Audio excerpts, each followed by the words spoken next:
네, 오은영TV 스트레이트, 먼저 캐나다 소식 전해드립니다.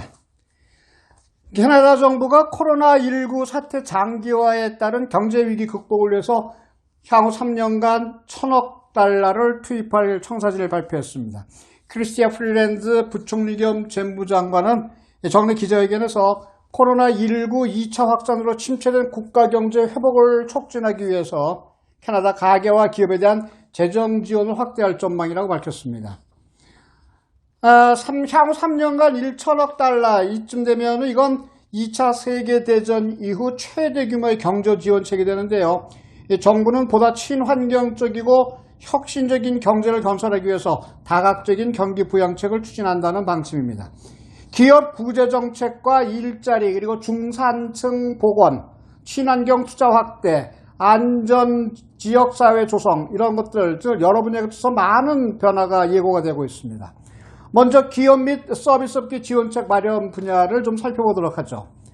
연방정부는 기업 임금보조금, CWS 그러니까 직원들의 월급 부담을 덜어주는 보조금 이 비율을 다음 달 20일부터 기존 65%에서 75%로 상향 조정합니다. 내년 3월 13일까지 연장 시행되는 조치를 발표했습니다. 또 코로나19로 타격을 크게 입은 관광업, 숙박업, 요식업계 그리고 엔터테인먼트 분야의 특별 대출 지원으로서 저금리 혜택을 제공하고 항공업계에 대한 신규 지원 장업으로 약 10억 달러를 투입할 계획이라고 밝혔습니다. 이어서 자녀 양육 지원 보조금 지급 관련 살펴보면요. 캐나다 중저소득 가정은 내년부터 6살 미만의 아동 1인당 최대 1,200달러를 받게 될 전망입니다. 캐나다 자녀 양육수당, 즉 CCB를 받을 자격이 있고 그리고 12만 달러 이하의 순소득을 얻고 있는 가정이 있다고 할 경우에 향후 4번에 걸쳐서 각각 300달러의 비과세 혜택을 보게 되는 겁니다. 첫 지급은 법안이 통과된 직후에 시행이 되고 나머지 지급은 내년 4월과 7월 그리고 10월에 걸쳐서 각각 이루어지게 됩니다. 순소득이 12만 달러 이상인 가정의 경우에는 저소득 가정에 지급되는 보조금의 절반을 받을 수 있게 됩니다. 다음으로 청소년 여름 일자리 지원 확대 방안도 발표가 됐는데요. 연방정부는 2021-22년도에 4억 4,750만 달러를 들여서 청소년을 위한 여름 일자리 4만 개를 추가로 만들 계획이라고 밝혔습니다. 또 정부는 고용주들이 이 기간 이외에도 청소년들을 주기적으로 그리고 지속적으로 고용할 수 있도록 대대적인 프로그램의 변화를 예고하고 나섰습니다. 이 계획에 따르면 정부는 고용된 청소년 한 명당 최저임금 가치의 100%까지 고용주가 신청할 수 있도록 할 방침입니다. 그러니까 나라에서 청년 한 사람을 고용할 경우 그 청년의 월급을 전적으로 최저임금 가치의 100%까지 고용주가 청구해서 받을 수 있도록 해주겠다는 얘기입니다. 또 고용주가 파트타임 근로자를 더 쉽게 고용할 수 있도록 하는 조치들도 새롭게 포함된 것으로 보여지고 있습니다. 각 주정부들도 코로나19 때문에 지금 재정적으로 난리가 아닌데요. 이런 주정부들을 지원하기 위한 재정지원 확대 방안 또 발표를 했습니다. 내용을 보면 재정안정 프로그램, 이 프로그램은 매년 5% 이상의 비자원 수익 감소를 겪고 있는 주정부에 대해서 재정 지원을 제공하는 것을 골격으로 하고 있습니다. 지금까지 이 프로그램에 따라서 주정부가 받을 수 있는 최대 금액은 1인당 60달러 정도였는데 연방정부는 2019년도와 20년도 그리고 2020년도와 2021년 회계연도에 1인당 170달러로 거의 3배 가까이 그리고 시간이 지날수록 지원 한도가 순차적으로 증가할 것이라고 예고했습니다.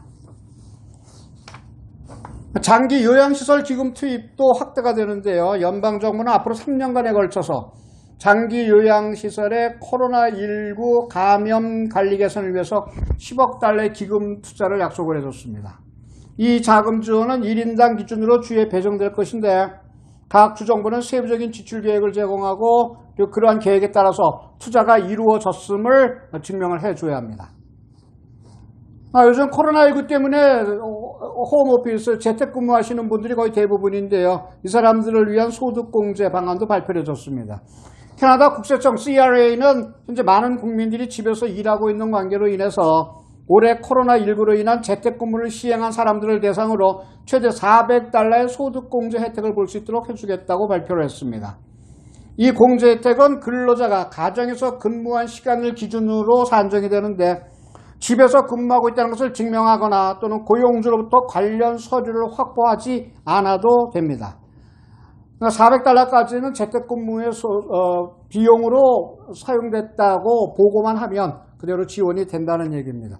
홈오피스 재택근무자 소득공제, 그리고 그 중에서 하이라이트가 주정부 재정지원 확대, 이 부분 개인적으로 확대라는 것이 아니라 주정부 자체를 지원한다는 것인데, 코로나19로 인해서 각 주정부의 어려움을 근본적으로 타격시켜주면 이 각 주정부들이 또 주민들, 국민들을 위해서 나름대로의 직업환경 개선이라든지 또는 직업 창출에 그만한 재원을 사용할 수 있기 때문에 보다 근본적인 치유 방안이 될 수 있지 않을까, 그렇게 판단한다는 것이 연방정부와 그리고 주정부들의 견해입니다. 자녀 양육 지원 보조금 지급도 거의 3배 이상 받을 수 있게 된다고 하니까 $1,200를 받게 된다고 하니까 참 반가운 소식이죠. 4번에 걸쳐서 각 $300 지원된다는 것 잊지 마시고요. 그리고 임금보조금, 사업체를 경영하시는 한인들도 많으실 텐데요. 기업 임금보조금 지원이 75%까지로 올라서 내년 3월 13일까지 지원된다는 것 다 기억해 두셔야 될 것 같습니다. 어려운 시기에 어려운 국민들 그리고 어려운 경제를 돕기 위해서 연방정부가 발벗고 나서는 모습이 참 보기 좋습니다. 그리고 부럽습니다. 네, 다음 소식입니다. 코로나 사태로 온타리오주 사법 시스템이 마비가 되다시피 하고 있습니다. 그런데 그 와중에 다수의 교통법규 위반자들이 처벌을 받지 않는 그런 현상이 일어나고 있습니다. 반가운 얘기인지 어떨지 모르겠습니다. 온주 법조계는 코로나 사태로 각계에서 비대면 문화가 자리 잡으면서 과속운전, 난폭운전, 그리고 신호위반, 이런 교통법규 위반에 대한 법원의 일처리가 지연되고 있다고 밝혔습니다. 어찌 보면 당연한 일이겠죠. 온주 법무부 역시도 현재 다수의 교통법규 위반 관련 재판이 휴정 또는 기일 없이 중단된 상태라고 밝혀주고 있습니다. 코로나로부터 안전하게 재판을 진행할 수 있도록 온주 지자체부와 협의 중이라고 밝혔는데 말이 그렇지 어떤 뾰족한 수가 나오고 있지 않은 것 같습니다. 법무부는 코로나가 본격적으로 확산되기 시작한 지난 3월부터 모든 대면 심리를 중단했다가 7월부터는 온라인 또는 음성으로 피고인의 유죄 여부 인정 또는 불기소 처분 등을 결정하는 간단한 심리만을 제기하고 있습니다. 지금 법정 심리를 온라인으로 그리고서 음성으로 한다는 것은 서로 전화통화로도 할 수 있다는 얘기인데, 글쎄요, 이렇게 해서 온전한 법 판결이 나올 수 있을지, 그래서 아마 온주 지자체부와 법무부가 지금 협의 중인 것 같습니다. 이거는 방법이 아니라는 거죠. 자, 이에 따라서 교통법 위반 기소자들이 법원에 이의를 제기할 경우에 재판을 진행할 여건이 안 되는 판사들이 불기소 처분을 판결을 내리는 경우가 비일비재하다, 허다한 것으로 알려지고 있습니다. 이의를 제기할 경우 판사들이 아예 기각을 시켜서 사건이 없는 것으로 만드는 일이 많다. 이것을 또 악용하는 사람들도 생기지 않을까 그런 생각이 드는데요. 이것이 사법 시스템 중에서 교통법규 위반에 대한 재판이라는 데 국한되어 있다는 것만 해도 다행이라면 다행인 것 같습니다. 다른 일반 민형사 재판이 이렇게 미뤄지고 있다는 것은 아니니까 오해 없이 해야 될 것 같습니다. 그리고 법무부 얘기, 그리고 연방정부 얘기, 이런 얘기 하다 보니까 참 부럽게들 그렇게 행정들 하고 정치들 하고 있죠. 예, 그런데 대한민국의 법무부나 집권당 그리고 집권 여당들은 그렇지 못한 것 같습니다. 떨어져도 한참 떨어지는데요. 자, 계획대로 풀려만 나갔다면, 자, 무엇이 계획대로 풀려만 나갔다면? 문재인 대통령, 추미애 법무장관, 그리고 정권의 핵심 지지층은 아마도 구름 위를 떠다니는 행복감 속에서 3일 아침을 맞이했었을지도 모릅니다. 계획대로 풀려만 나갔다면. 2일로 예정됐던 법무부 징계위원회가 윤석열 검찰총장의 해임을 결정해서 정권의 알턴니를 폭 뽑아냈다면 얼마나 개운했겠습니까? 그러나 현실은 권력자들이 머릿속에 그린 그런 시나리오처럼 진행되지는 않았습니다. 윤석열 제거 고지를 향해 폭주하던 문재인 정권은 12월 1일 하루 동안 과적 방지턱에 3번 범핑됐습니다. 3번 부딪혔습니다. 법무장관 자문기구인 감찰위원회가 신호탄이었죠. 위원 11명 중에 7명이 참석한 가운데 열렸던 이 회의에서 징계 청구, 직무정지, 수사의뢰 등 추 장관이 이 윤석열 총장에 대해 걸었던 모든 조치가 이거 전부 다 부적절하다. 이런 입장을 만장일치로 채택했죠. 추 장관 얼굴이 백지창처럼 하얗게 질려버렸을 것 같습니다. 당초 추 장관은 감찰위를 건너뛰고 징계위로 바로 들어갈 생각이었죠. 그러나 외부 위원들의 반발로 징계위원회 하루 전에 감찰위원회가 열렸던 것 여러분들도 익히 아실 겁니다. 자, 추 장관이 취임 후에 감찰위원회의 외부 위원 비율을 3분의 2로 늘린 것이 이게 오히려 화근이 된 거죠. 검찰 구성원끼리 짬짬이를 못하게 하려던 의도였는데 오히려 추 장관 자신의 발목을 잡은 겁니다. 법원이 윤 총장 직무정지 중단 결정을 내린 것이 두 번째 범퍼용이었는데요. 추 장관이 스스로 벌어서 맞은 매입니다. 이것도. 만일 윤 총장에 대한 직무정지가 없이 징계만 청구했다면 법원이 끼어들 여지가 아예 없었기 때문입니다. 징계위에서 해임 결정이 나온 뒤에 윤 총장의 행정소송을 제기해 본들 1년이나 2년 뒤에 나올 판결, 이건 실익이 없죠. 그런데도 추 장관은 법원에서 뒤집힐 가능성이 높은 직무정지까지 함께 밀어붙였습니다. 아예 세길 받겠다는 심정으로 밀어붙였는데 이 사람 참 추 장관 원래 나쁜 머리에다가 판단력 부족까지 겹쳐져서 자충수를 빚어낸 거죠. 고기영 법무부 차관의 사표는 추 장관에게는 아주 충격의 일격이었죠.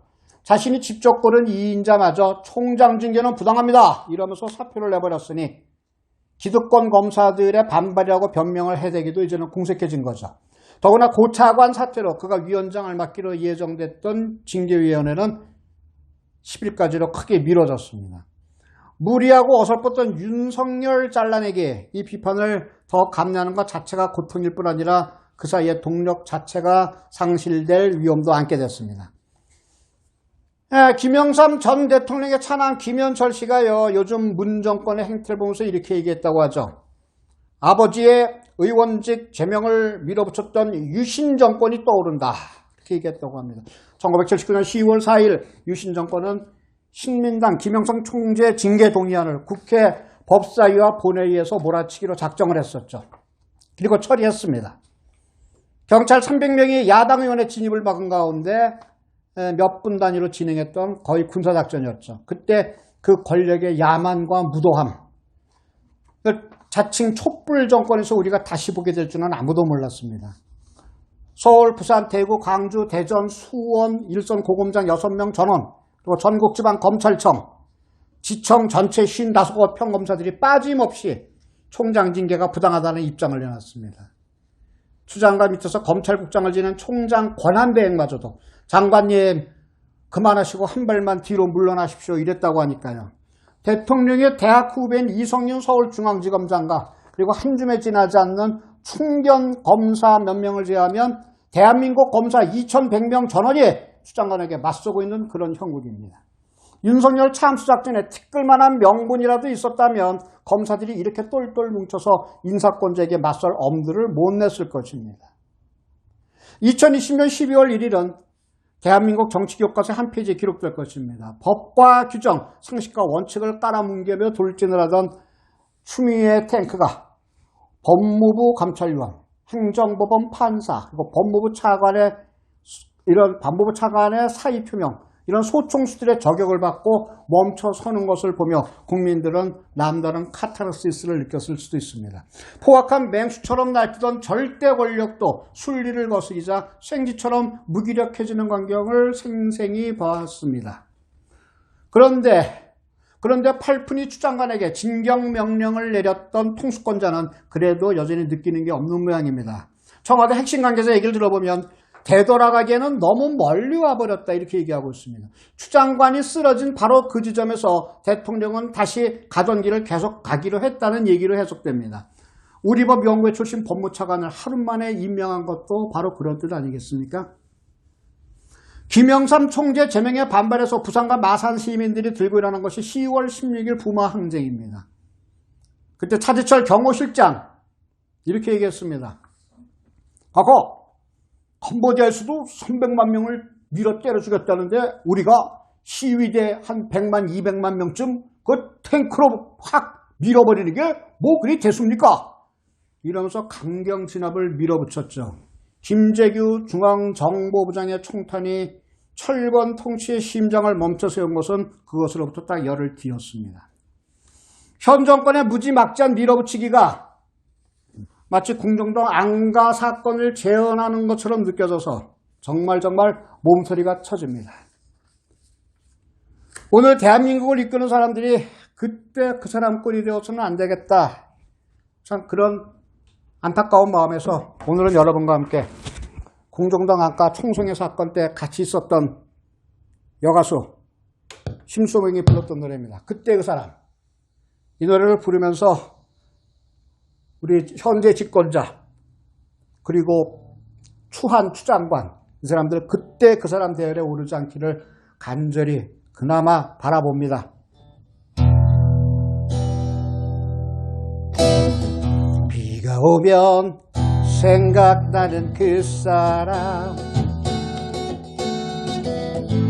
언제나 말이 없던 그 사람 사랑의 괴로움을 몰래 감추고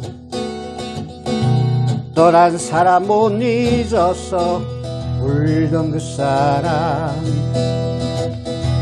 그 어느 날 차 안에서 내게 물었지 세상에서 제일 슬픈 게 뭐냐고 사랑보다 더 슬픈 건 정이라며 고개를 떨구던 그때 그 사람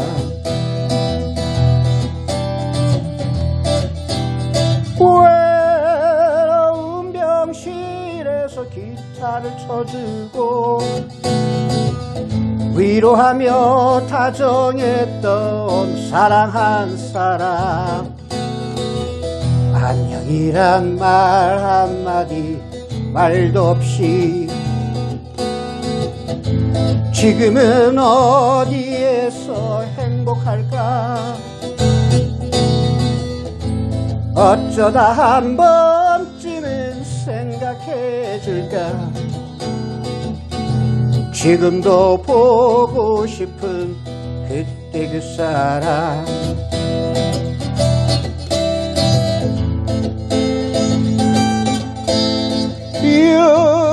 윤석열만 뽑아 내쫓아버리면 수도 없는 부정부패 감춰질 텐데 마구잡이 주먹구구 밀어붙여 대한민국 법쯤이야 우습게 보더니 2,000명 검사들이 길을 막네요 미친 짓 그만 접고 사라지세요 윤석열만 뽑아내 쫓아버리면 수도 없는 부정부패 감춰질 텐데 마구잡이 주먹구구 밀어붙여 대한민국 법쯤이야 우습게 알더니 2,000명 검사들이 길을 막네요 미친 짓 그만 접고 사라지세요 미친 짓 그만 접고 사라지세요 미친 짓 그만 접고 사라지세요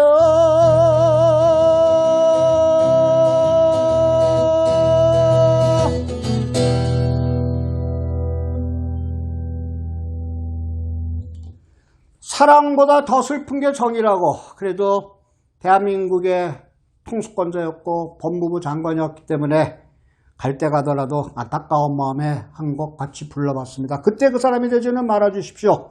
오은영 TV 스트레이트 다음 시간에 여러분 찾아뵙겠습니다. 감사합니다.